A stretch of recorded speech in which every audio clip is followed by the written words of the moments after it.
کیا قادیانیوں کو اہل کتاب سے بہتر کہا جا سکے؟ دیکھیں جی، قادیانی جو ہیں یہ قرآن بھی پڑھتے ہیں، نمازیں بھی ہماری طرح پڑھتے ہیں، اور نبی علیہ السلام کو بھی تسلیم کرتے ہیں، جبکہ یہود و نصارہ جو ہیں وہ نہ تو قرآن کو تسلیم کرتے ہیں، نہ نبی علیہ السلام کو تسلیم کرتے ہیں۔ تو اس بنیاد پر وہ کہتے ہیں جی قادیانی جو ہیں یہ یہودیوں سے یا عیسائیوں سے بہتر ہیں۔ 100% یہ غلط بات ہے، اور یہ مرزے کے چھوٹے بھائی دوسرے مرزے نے، مرزا ثانی جو انجینئر بھی کہلواتا ہے، یہ بات اس نے کی ہوئی ہے۔ سیدھے لفظوں میں آپ کہیں، حالانکہ اگر دیکھا جائے تو یہ یہود و نصارہ سے بھی گندے افراد ہیں قادیانی۔ وہ بھائی آپ اگر غور کریں تو ان کے نزدیک ایک کتاب ہے تذکرہ، جس کے آغاز میں لکھا ہوا ہے وحی مقدس، یعنی ان کے نزدیک تو مرزے پر وحی آتی تھی، قرآن اترتا تھا۔ یہ کس قرآن کو مانتے ہیں؟ اور اس کی جو وحی مقدس تذکرہ، اس کے اندر لکھا ہوا ہے انا انزلناہ قریبا من قادیان، ہم نے اس قرآن کو نازل کیا ہے قادیان کے پاس، اور ان کا لے کر آنے والا جو فرشتہ تھا اس کا نام ٹچکو تھا۔ تو یہ کون سے قرآن کو مانتے ہیں؟ اور یہ پیغمبر علیہ السلام کے بارے میں ان کا کیا عقیدہ ہے؟ الفضل اخبار کے اندر وہ جو اشعار لکھے ہوئے ہیں، محمد پھر اتر آئے ہیں ہم میں، ہندوؤں والا عقیدہ، دوبارہ جنم، محمد پھر اتر آئے ہیں ہم میں، آگے سے بڑھ کر ہیں شان میں، دیکھنے ہو جس نے محمد اکمل شاعر کا نام ہے، جس نے اے اکمل اپنے آپ کو مخاطب کرتا ہے، اگر کسی نے محمد دیکھنے ہو نا تو غلام احمد کو دیکھ لے قادیان میں، لعنت اللہ علی القاذبین۔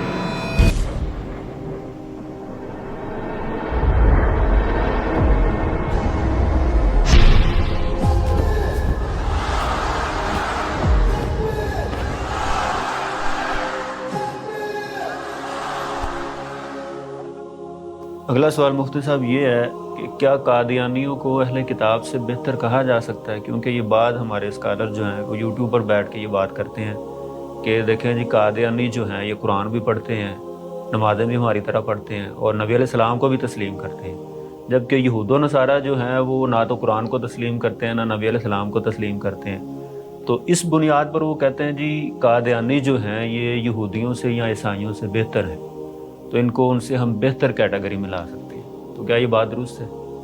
100% یہ غلط بات ہے، اور یہ مرزے کے چھوٹے بھائی دوسرے مرزے نے، مرزا ثانی جو انجینئر بھی کہلواتا ہے، یہ بات اس نے کی ہوئی ہے۔ سیدھے لفظوں میں آپ کہیں، در حقیقت یہ ان کی ہی پشت پناہی پر چل رہے ہیں، اور یہ ان کا ایجنڈا ہے کہ دو مذہب جو ہیں ان کا دفاع مرزا صاحب کا ایجنڈا ہے، ایک رافضیت جو الگ مذہب ہے، اور ایک قادیانیت۔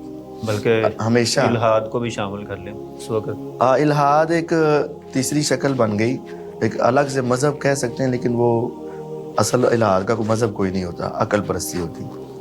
تو الحاد کا بھی واقعتاً وہ راجہ قیصر صاحب نے بھی ان کو سمجھانے کی کوشش کی، لیکن یہ ان کے خلاف ہو گئے کہ آپ مجھے کیوں سمجھا رہے ہیں۔ تو یہ انجینئر صاحب نے ان دو کی خصوصی طور پر، اور الحاد کی بھی ہلکی ہلکی سپورٹ کرنی شروع کر دی ہے، سیکولرزم وغیرہ کی۔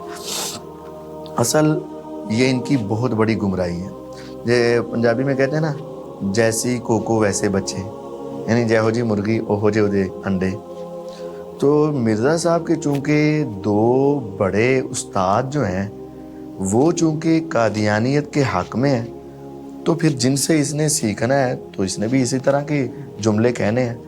حالانکہ اگر دیکھا جائے تو یہ یہود و نصارہ سے بھی گندے افراد ہیں قادیانی۔ غور کریں، ایک کافر ہے اور ایک منافق ہے۔ جی، کافروں کے لیے بھی اللہ تعالیٰ نے جہنم کا وعدہ کیا، اور منافقوں کو بھی جہنم کی سزا سنائی، لیکن قرآن میں نچلا درجہ اور گہرا درجہ کافروں کے لیے کہا یا منافقوں کے لیے؟ منافقین کے لیے۔ تو چونکہ وہ اسلام کا لبادہ اوڑھنے کی کوشش کرتے ہیں، وہ بھائی آپ اگر غور کریں تو ان کے نزدیک ایک کتاب ہے تذکرہ، جس کے آغاز میں لکھا ہوا ہے وحی مقدس، یعنی ان کے نزدیک تو مرزے پر وحی آتی تھی، قرآن اترتا تھا۔ یہ کس قرآن کو مانتے ہیں؟ اور اس کی جو وحی مقدس تذکرہ، اس کے اندر لکھا ہوا ہے انا انزلناہ قریبا من قادیان، ہم نے اس قرآن کو نازل کیا ہے قادیان کے پاس. ہمارا قرآن مکہ میں نازل ہوا، مدینہ میں نازل ہوا، جبریل علیہ السلام لے کر آئے، محمد صلی اللہ علیہ وسلم پر نازل ہوا، غار حرا میں اس کا آغاز ہوا. لیکن ان کے نزدیک قرآن کہاں نازل ہوا؟ قادیان میں. اور ان کا لے کر آنے والا جو فرشتہ تھا اس کا نام ٹچکو تھا. تو یہ کون سے قرآن کو مانتے ہیں؟ کہتے میں دیکھیں یہ نہ قرآن کو مانتے ہیں اور نہ یہ اللہ تعالیٰ کو مانتے ہیں اور نہ یہ محمد صلی اللہ علیہ وسلم کو مانتے ہیں. اور یہ پیغمبر علیہ السلام کے بارے میں ان کا کیا عقیدہ ہے؟ الفضل اخبار کے اندر وہ جو اشعار لکھے ہوئے ہیں، محمد پھر اتر آئے ہیں ہم میں، ہندوؤں والا عقیدہ، دوبارہ جنم، محمد پھر اتر آئے ہیں ہم میں، آگے سے بڑھ کر ہیں شان میں، دیکھنے ہو جس نے محمد اکمل شاعر کا نام ہے، جس نے اے اکمل اپنے آپ کو مخاطب کرتا ہے، اگر کسی نے محمد دیکھنے ہو نا تو غلام احمد کو دیکھ لے قادیان میں، لعنت اللہ علی الکاذبین. ارے اللہ کے بارے میں ان کا عقیدہ یہود و نصارہ سے بدتر ہے. یہودی عیسائی عیسیٰ علیہ السلام اور عزیر علیہ السلام کو اللہ کا بیٹا مانتے ہیں، لیکن وہ اپنے بیٹے کی تعویلات بھی کر جاتے ہیں. اور مرزا کے بھی یہی عقیدہ ہے کہ کہتا ہے مرزا، روحانی خزائن میں بھی لکھا ہوا ہے کہ اللہ تعالیٰ نے مجھے کہا انت من مائنا،